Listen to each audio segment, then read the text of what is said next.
this is Mr. McCord's chemistry class, Unit 9, assignment number 3. We're looking at ion dissociation. Okay, so way long time ago, when we first talked about what makes ionic compounds, where we take typically a metal and a nonmetal, but really, as long as something's a cation that's positive and an anion that's negative, that can attract to each other, they bond with that attraction to make a new compound, a new substance that has different properties. Okay? Now, when we looked at the properties of ionic compounds, like they have usually high melting and boiling points and usually are pretty tough, but also rigid and brittle, we also know that when we take an ionic compound and dissolve it in water, something that we do pretty often in chemistry, and even more often when we form solutions, our ionic compound does not stay together. Despite our ionic bonds being tough against heating, when we put them in with water molecules are great at getting in between the ionic bonds and surrounding those separate ions to keep them separate with charges, like Na plus and Cl minus here. Okay? When we have an ionic compound break apart into its ions, we call that process dissociation. Okay? We are dissociating the ions from each other. You kind of think of the social part of it being socializing. We have ions socializing. We want to dissociate them from each other to break them apart. Okay? Now, this is notable in that we can test this. If you've ever heard about, water being conductive, water itself isn't all that conductive, but what is conductive are the ions in the water. Okay? If you have a solution of tap water or really anything that's not distilled or deionized, you've probably got some ions in there of calcium, magnesium, sodium, chlorine, some fluoride ions, things like that. Those charges can move around, and moving charges is essentially what electricity is. So if you can move those charges in a certain way, you can conduct electricity through a solution. Okay? So we know that ions do float around in a solution, and they come from the ionic compounds that were formerly put together. Okay? But in this unit, we're more worried about what happens when they are in solution, when they break apart. So we're going to look at how those ionic compounds break apart into a certain number of ions and what that means to us. Okay? So up to this point, we've really just looked at concentration as how many moles of this do I have in either kilograms of water or some volume of liters of total solution. Okay? We looked at how colligative properties are affected by the number of particles or moles of that stuff floating around in water. But up to this point, we've also assumed that when we throw something in water, it stays that way. So if I start with a mole of NaCl, then I get a mole of NaCl particles floating around in there. And that's what I use to figure out how my boiling point or my freezing point of my solution is changed. But if that ionic compound is dissociating into positive and negative ions, I actually wind up with a different number of particles than I started with. This NaCl, okay, together is one particle, okay? But when I dissolve it and dissociate it, I'll just use this one, it breaks apart into two things, into my positive sodium ion and my negative chloride anion. So I've now got twice as many particles as I started with. Okay, so just because I start with a mole of NaCl doesn't mean I'm going to get a mole of particles in solution. I might get 2 moles in solution. Okay, so to make this easy on us, we don't go and calculate the concentration differently for boiling point elevation and for freezing point depression. We just modify our equation to include a little I. Okay, that stands for the Van Hoff factor. I'm going to write it up on my board here in a second. Basically, all that says is how many particles does your ionic compound break up into? So I want to put this back.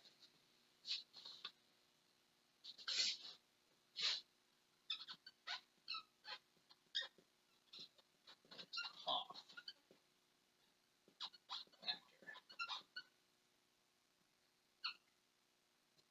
Okay?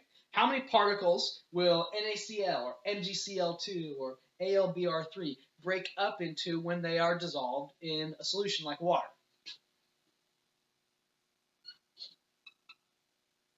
Okay, the letter for our Van Hoff factor is I, and that's the number that we use in our math. And again, it's just how many particles do we break up into. I started with one particle of NaCl, and this breaks up into Na plus and Cl minus. So I've got two ions there. One here and one here. So my I is just 1 plus 1. It's 2. Okay? So my Van Hoff factor for my sodium chloride dissociating into these two ions is 2. In my math, that I of 2 is going to multiply into my boiling point elevation. Since I'm going to have twice as many particles as I would expect from the concentration of NaCl that I started with, that just doubles the change. So it should make sense. Colligative properties are about the collection of particles. So if I have twice as many, it should be twice as strong of an effect. Okay, let's look at some others.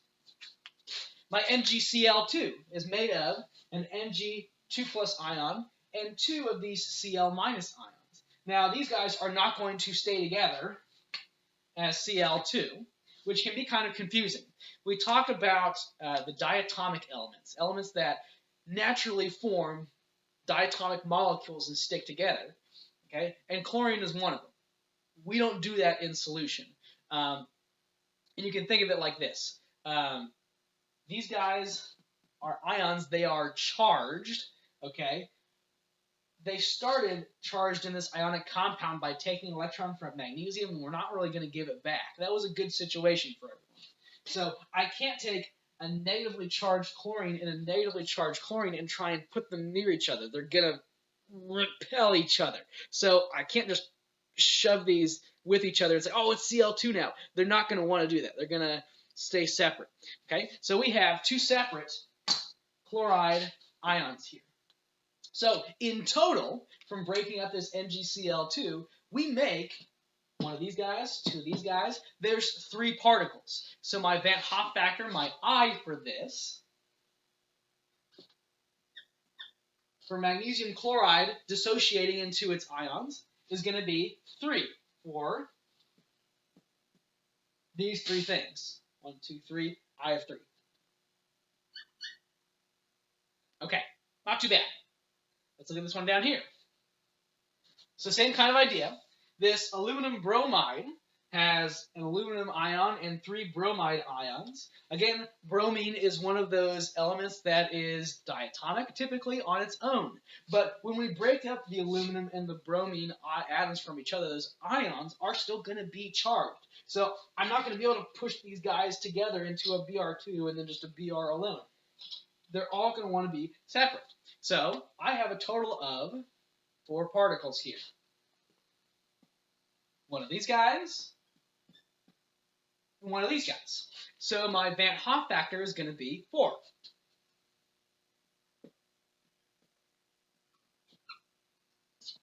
Okay? Now, in all of these cases, calculating the elevation of the boiling point, the delta TB, or the depression of the freezing point, delta TF, is going to be no different than what we've seen before, except the I is now just multiplied in with everything. Okay? So we're doing it like normal, except now it's going to be multiplied by a 2, or a 3, or a 4, to account for that many more particles now being in our solution as that compound dissociates. Okay? So that's not too bad. This does get a little bit trickier, though, because not everything will totally break into all the possible ions that make it up. After all, sometimes we deal with groups of atoms we call polyatomic ions. And for some of you, it might have been a while, and for some of you, you might not have learned those in the first place. So you better get a list out and figure them out now, because they're coming back. Sometimes we want just the concentration of a specific ion, whether it's because it has a specific color in the solution, or it affects the conductivity, or even the pH, how acidic or basic a solution is.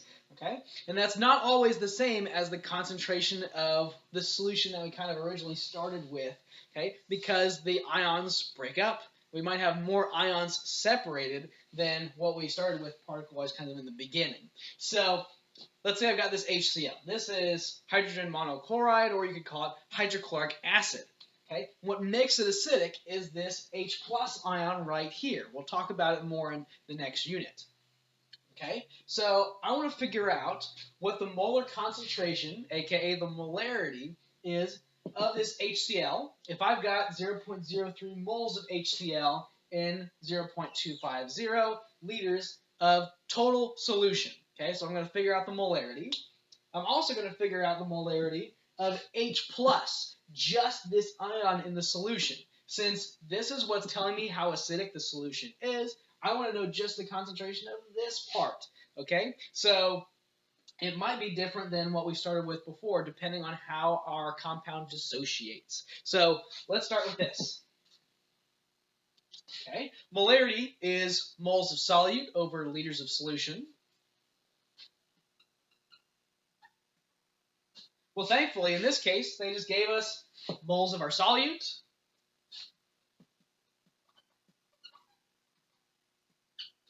and our liters of solution.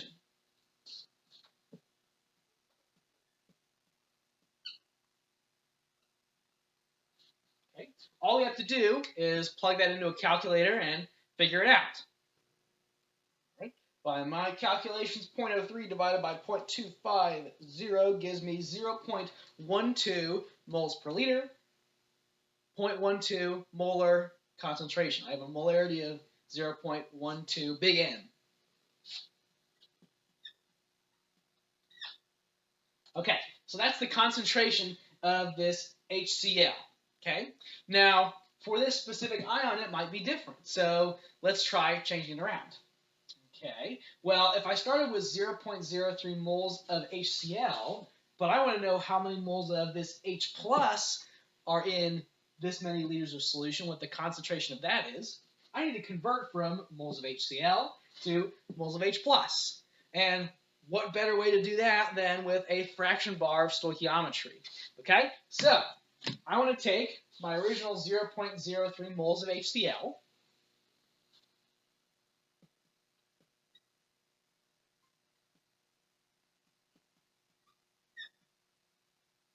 and I'll set up a fraction bar to convert it. Well, I want to get moles of HCl on bottom,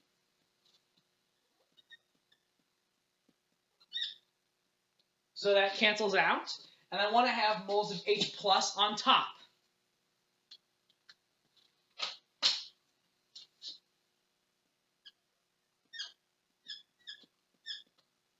Okay, I've got moles over moles. This is a mole-to-mole ratio, so this is the only time I can't just be one with moles. So I look at the balanced reaction equation.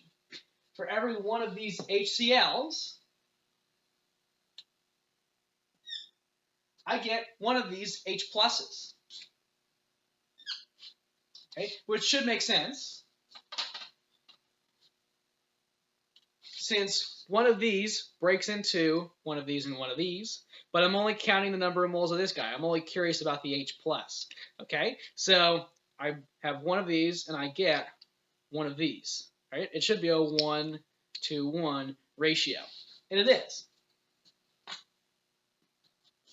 Okay, so 0.03 times 1 divided by 1 should just be the same number of moles, but specifically for H plus. 0.03 moles of HCl.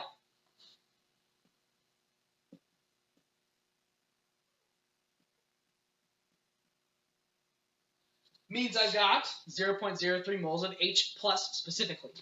Okay?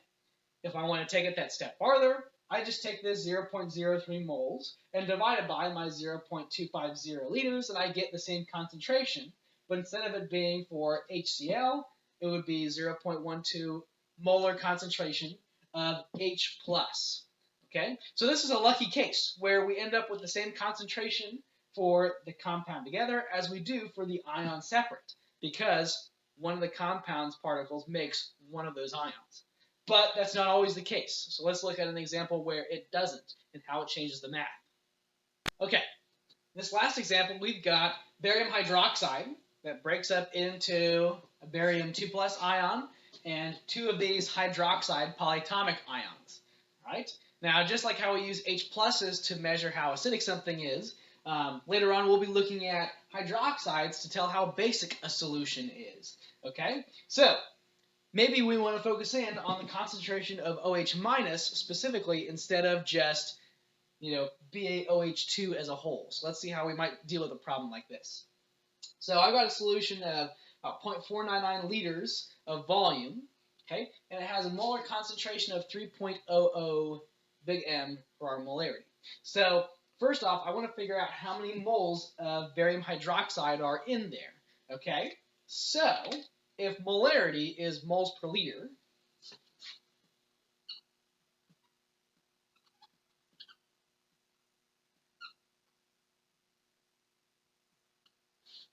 that means I'm looking for this number of moles over here. I'm just going to use a question mark. You can use whatever.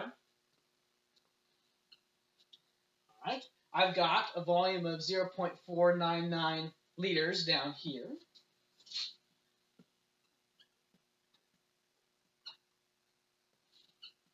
And if I knew how many moles were being kind of divided by this amount, this volume of solution, I should get 3.00 big M for molarity.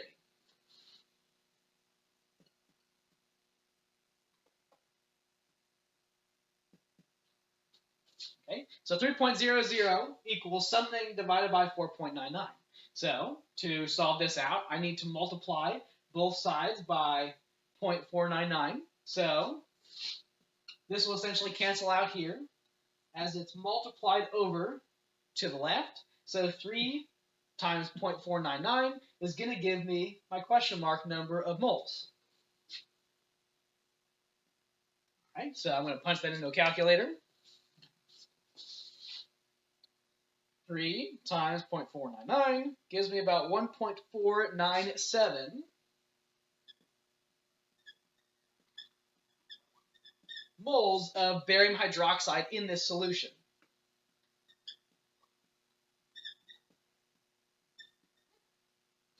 Okay, but just because I have this many moles of barium hydroxide doesn't mean I'm going to have the same number of moles of hydroxide ions as this stuff dissociates.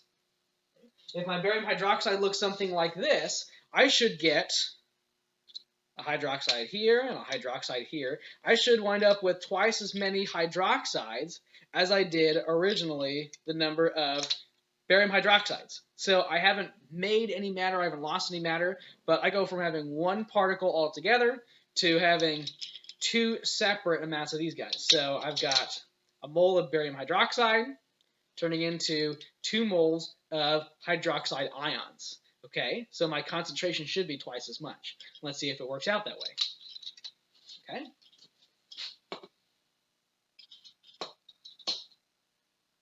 All right, so I just need to convert my number of moles of barium hydroxide into just moles of OH minus, like I would do any other conversion like this.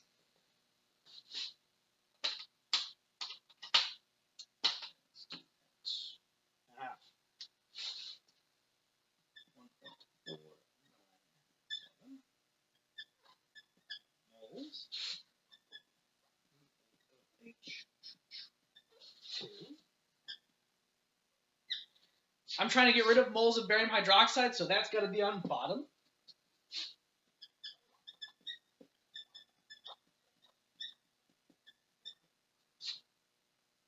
All right. I want moles of just OH minus on the top.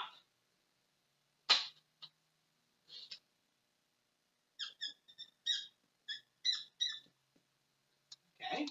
A mole to mole ratio means I got to use the numbers out on the coefficients of the reaction equation. So for every one of these barium hydroxides, I should get 2 moles of hydroxides. Okay, so these units will cancel out. I should be left with moles of hydroxide. So 1.497 times 2 divided by 1 should give me twice as many moles of my hydroxide ion. So I can punch that into a calculator. My 1.497 times 2 gives me about 2.994 moles.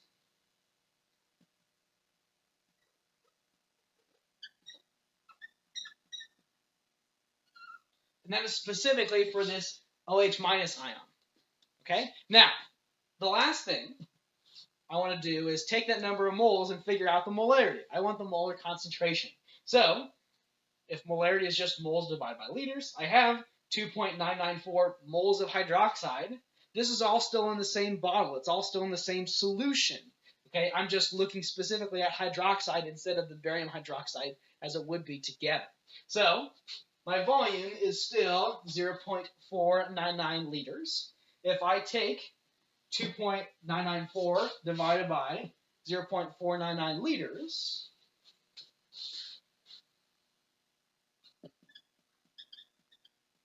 squeeze it in down here.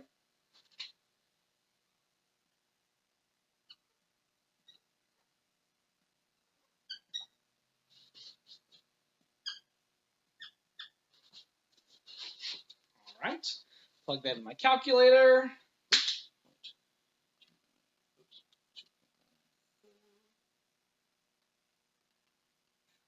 I get 6. Right on. So I have a 6 molar concentrated solution of specifically hydroxide ion.